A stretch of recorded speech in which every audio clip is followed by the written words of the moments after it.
ये स्वामी ठीक नहीं है। इसका बर्ताव, इसका व्यवहार ऐसा है जैसे कसाई का होता है कि जिस लोक में आप रह रही हो ये कसाई का लोक है। इस यहाँ कोई दया नहीं। किसी का बेटा मरो चाहे बेटी मरो, कोई दामाद मरो चाहे बहू मरो या स्वयं मरो।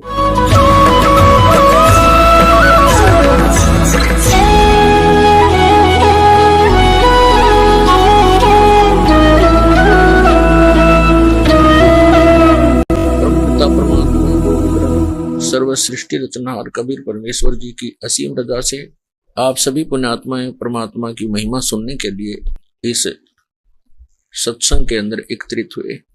सौभाग्य आपका, धन्य है आप कि आपको ऐसे समय में मानव शरीर प्राप्त है कि इस समय परमात्मा ने ये यथार्थ ज्ञान और यथार्थ भक्ति मानव समाज को बतानी थी।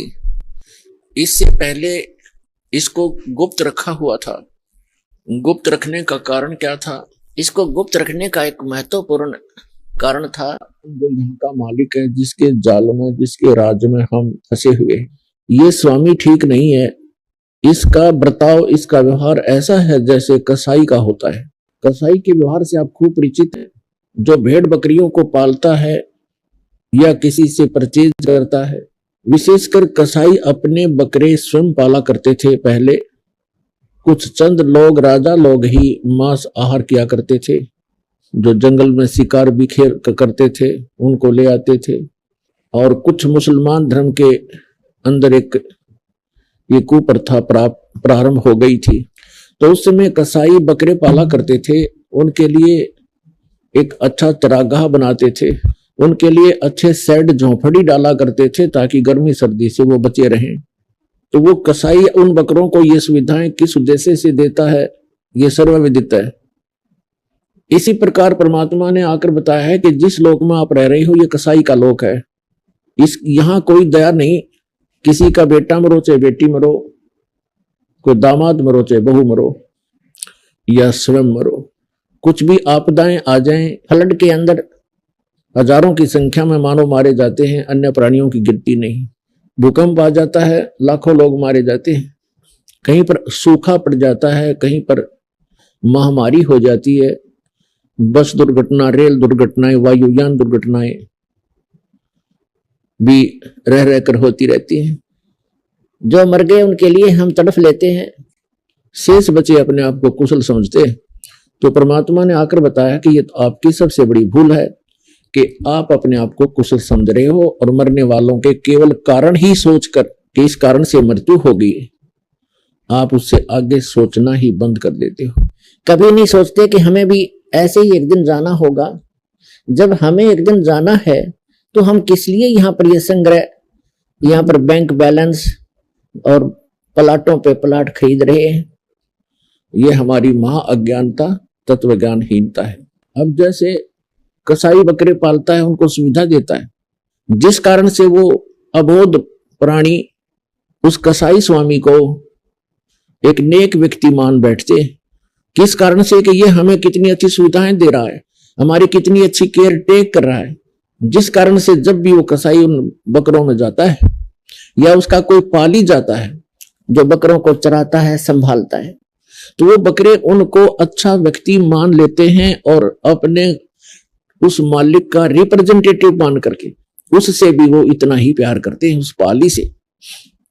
और जब कसाई आता है तो उसके भी वो इसी प्रकार उससे प्यार करते हैं। अब वो कसाई देखता है हाथ लगाकर बकरों को, उसके हाथ लगाता है इधर उधर। कसाई तो देख रहा है कि ये इसमें कितना मांस हो गया, और वो बकरे अबोध समझते हैं कि हमसे प्यार कर रहा है। तो उसके बदले में बकरे भी प्यार देते हैं, चाटते हैं उसको, जीभ से प्यार देते हैं, उससे स्पर्श करते हैं अपने बॉडी को। लेकिन वो देख रहा होता है कि वो मांस कितना हो गया, ये कितने का बिकेगा।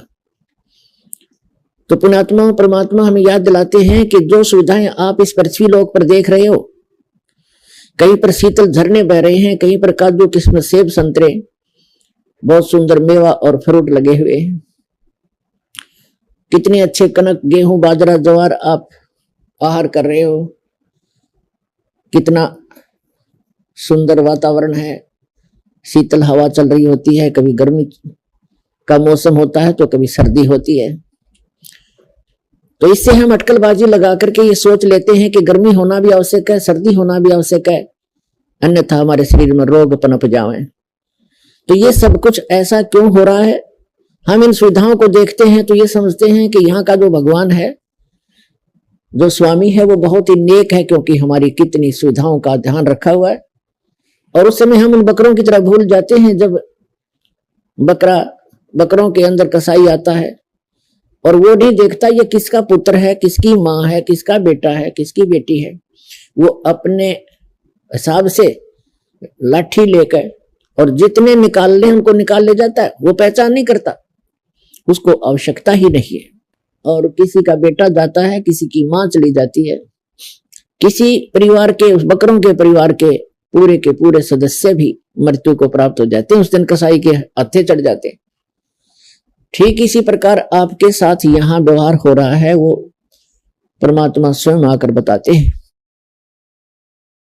लेकिन हम तत्व ज्ञान से बिल्कुल अपरिचित हैं, जिस कारण से परमात्मा के यथार्थ ज्ञान पर हम विश्वास नहीं कर पाते, क्योंकि हम अपने परिवार में इतने रंगे जा चुके हैं। गीता के यथार्थ विश्लेषण की जानकारी के लिए पढ़ें पुस्तक गीता तेरा ज्ञानामृत।